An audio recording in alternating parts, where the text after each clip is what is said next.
namin kanina sa pamamahay namin, meron kami selebrasyon na isinasagawa. Alam niyo naman siguro yung selebrasyon ng pagbabladin sa isang kapamilya. Ang hindi namin maintindihan bakit kailangan niya manggulo dun.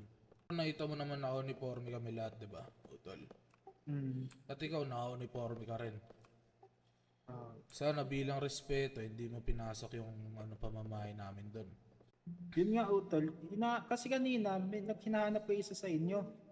Sakto, napadaan ako dun sa nyo, sa ginagawa niyong pagpupulong ba. Yun, pumasok ako dun sa bahay niyo. Unang-una sa lahat, hindi ako papayag na bastusin mo yung grupo namin o sino man sa inyo.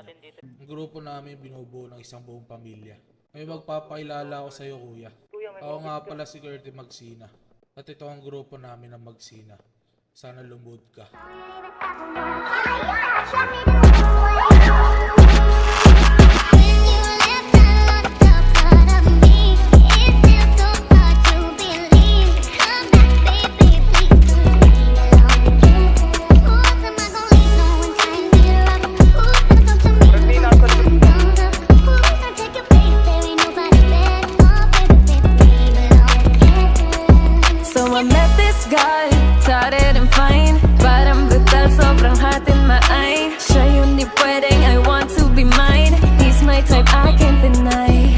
Masungit, tas medyo selva.